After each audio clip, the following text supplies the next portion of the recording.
So yensamu akwa baby me Adom TV Badwam na oguso ehwe no umre no wada agenti yeda se na enkomo a yedru so no die wadaroma enfiri ha na tie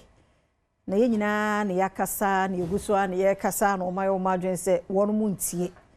tie ne no ebia na ye de ye kana ni so akeke na galamse se yensu ne se yensu ye o shin no kura no anya careful no so beti asim afi o aduane na ma we see here just me kai ade na mhu na me kai ade na say de ka no kwa ya ni so keke but utie de mpanufo yi kan so a eno so ye point shape no say nam so ne so na eba ya de galamse ne se no a eduro bi a wo se ye de ba o men bebo apomuden no yenya aduane bi a wo se ye de ba no yenya nyina aka ho nti say galamse no de enti make us say no enyumakuo mienu onwa ye wo ma adwen se wo mo ba kire bibi kakra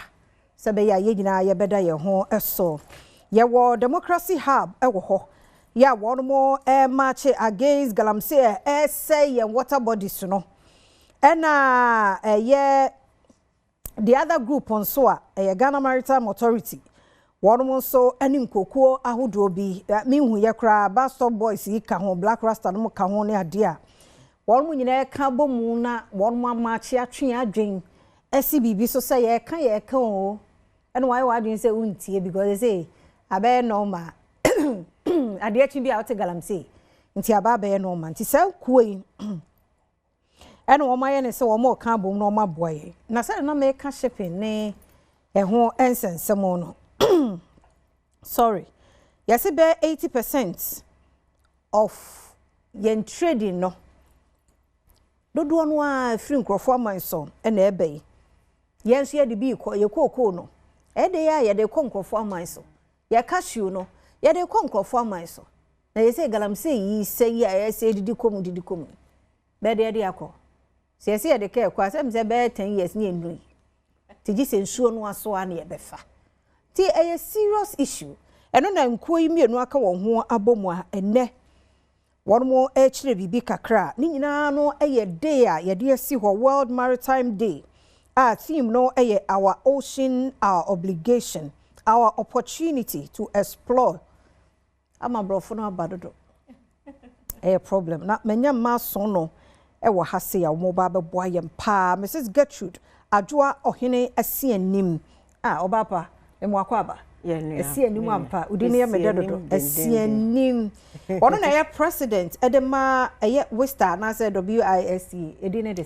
Westa sa Westa no eye Women International Shipping and Trading Association. Wow. To more a president no na fe principal environment officer awono Ghana Maritime Authority Catherine Oponje enso ha oba wonkwaso yeda mo ase papa so ze mana ade ye ho agimu the moment a mad wo ho bagimo no it means asam na aginsem because a mad ye yentamba ya na ye time ma no achi but so be free be ma na chi no no akasa betina mu a na ye say e yade e wo say ye nyina no e ye asudie e de emma ye nti mamenko Gertrude ho na ye musa the nti ene e wo say ye worried about ye ocean no mining and I say illegal mining SSS yensu no ade nti ene wo say mai ye gina sa akon yi ano me dance me nuaba em say wo di kan no kan sem bia na e me de pa ye say eniema wo behu ofie office ha ya be me ba na me wo reception o me hwe dispenser me hwe mo TV mo nkonwa ni nyina na me poso na ba saa na ye niema ye duedua koko sashu ni niema ye de fa poso na eko ye de epo ye niema bebre ye nyina ye pe beach ko ye ko dware ye nya ye petrol ye tu a ye de tu ye nya wapum enchine eniema bebre ukọ nkrokro bebre so a bebe e fe pa ye nsu ano cause obi kra tumi kotena nsu ano wo nya na somdwe na de atworo book na ne ayeye wasase su bia no it ends up in the oceans eko epono enkofo bebre ye niema bia omo ndwen ho se o nsu oto behwe na obi akohwie ni nwura egugatem ni nyina ekọ ehoro kọ na akogu eponim saa na yetoto plastics egu abonten a ekọ rivers ni ade a yehu nsuo bebre a yehu no ekọbọ ponim nti se yetu galamsey ewo ye nsuo no brimu ni ade ni mu a ni nyina san kọbọ ponim na sepo no beye busumini ye kolaba di beach obi antumi anware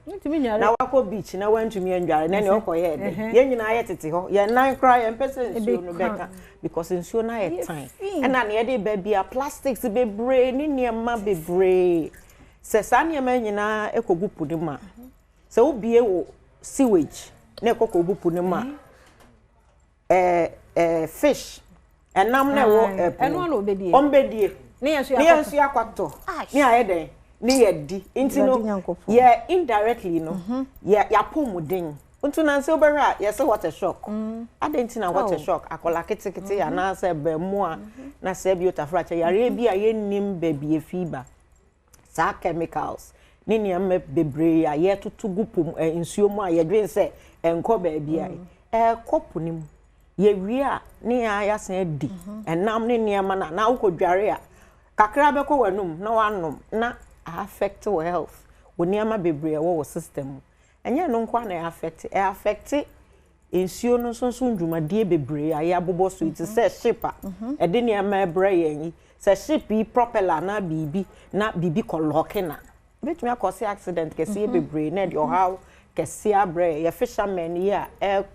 ekoyi nam ne ade nsuo yi so a no mo ne nam ye mai bi kra ye huom ewo voter like iso ni ade a omudidi papa ni machi ekwade nti say ya moye nsuo ho ban a yesi nsuo life water is life nti ya moye nsuo ho ban a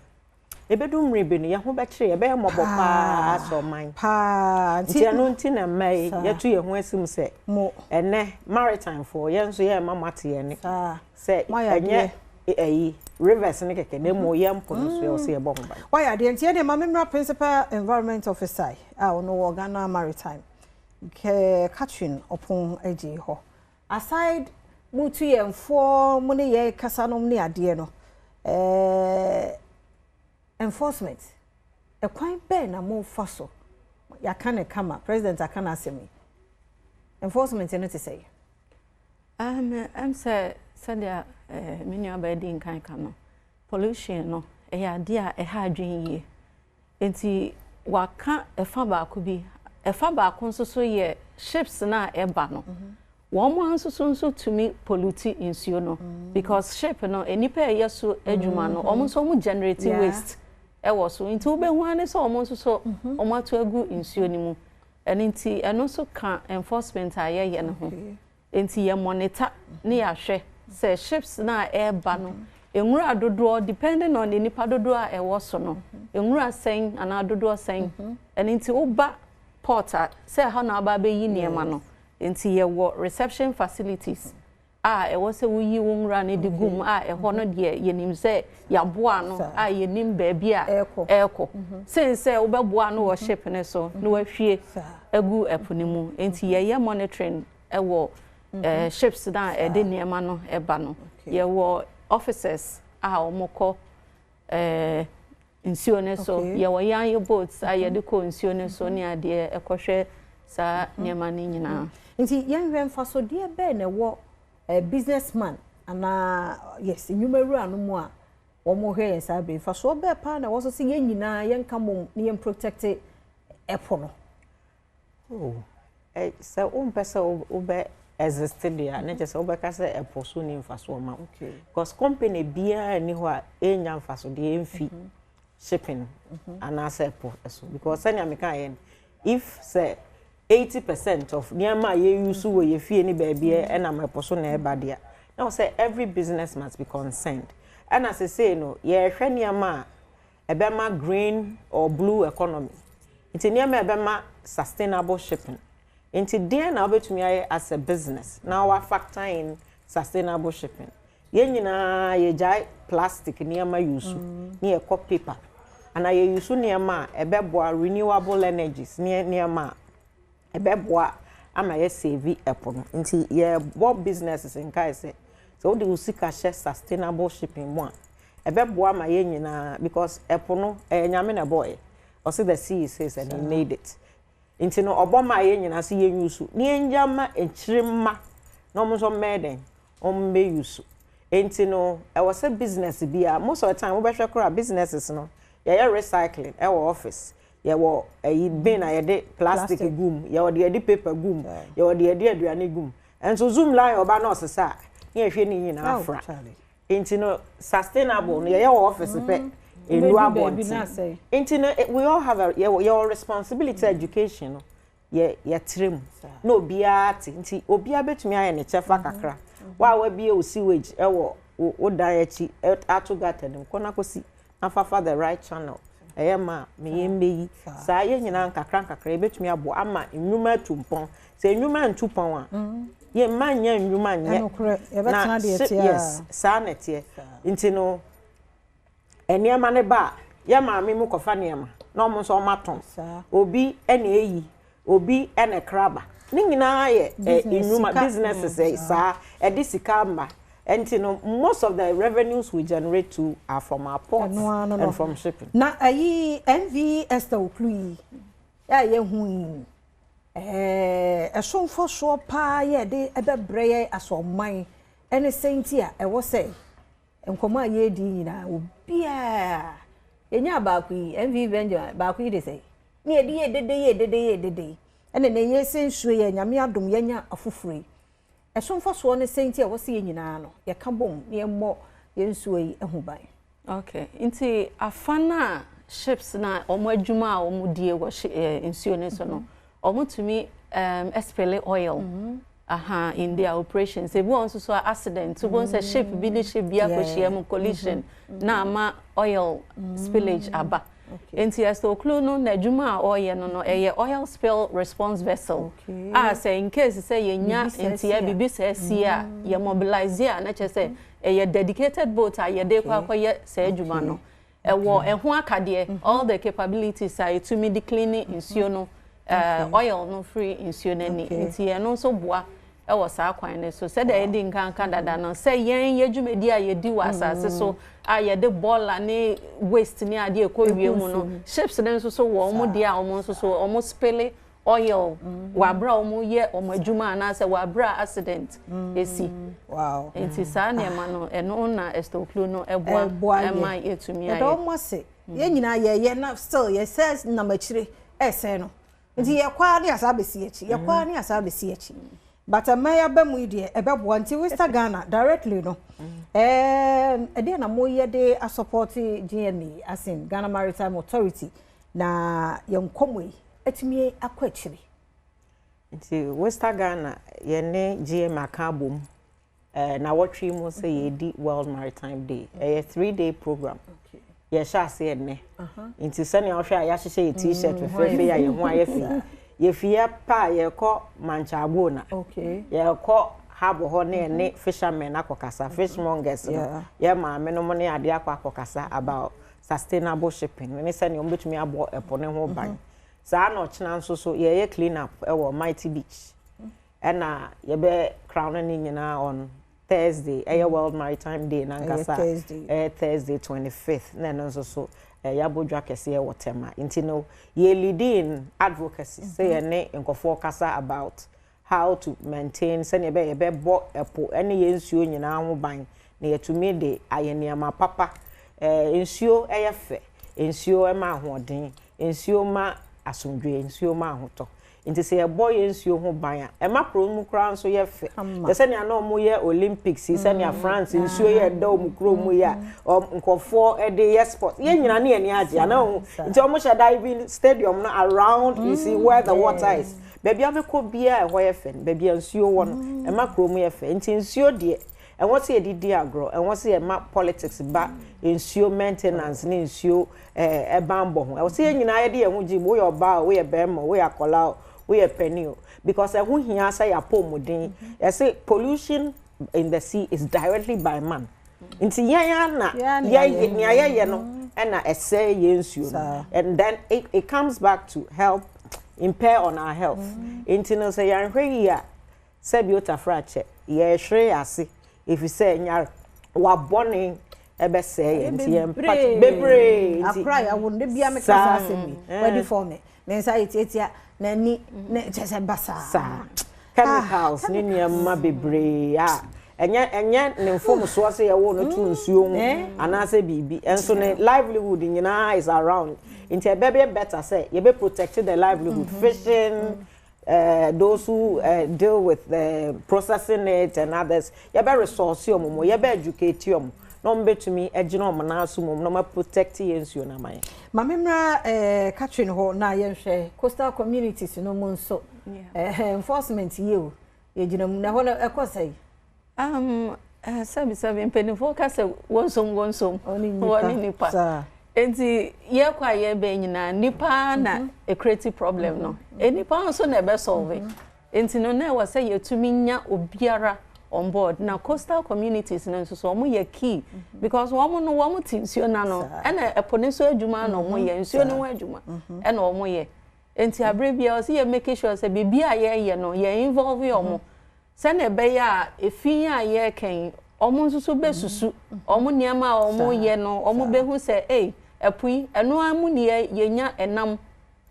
edehwe ye ho ni abusua ma oman nso so nya sika ewo mu na se na be ya omo nso so behwe se omo mfa enwura engu epuni munti sa education no exactly o se ho na mfama no enti sa education no eno na ye ne coastal communities no have and afa nso so cries and so omo nso na wo ho no omo to me serve as watchdog enti se bibi kra koso a omo to be yi authority na asutri e ma ye nso sie to me etu ho anamon edi ho no so nti memfa emra president ho ye kasa yi se ma we bia ni age ho nso pese omo wura maritime ne mo na say career no de na meye se be ye ono so betimi aba bedru e bia mo ma ba bedru maritime careers ye obebre ade ye eposo adwuma ma na ye dene se eposo adwuma ye varied boring be answer nim because every day comes with its own challenges you are freight forwarders you are ship brokers you are maritime consultants you are maritime lawyers you are marine insurance experts you are oceanographers you are port agents no me ye won omomusia epumunia environmental marine environmentalist ne eniama bebe na ye seafarers omo ye adwuma wo ships ne so ankasa ne ade nti stevedores bebre nti no epo emuniama de edeniama bebre careers bebre bre nti se wo remi na se wo you interested in maritime careers you are aspiring to in the right thing and idea there about maritime adwuma ne say we adwuma or maritime onye local champion we international champion no. because we free for that kind of phone FOB wo abrochire say me good say ba when you adam for Singapore when you adam for Malaysia when you adam for China into the international levels na no so pa anti getting for the last year my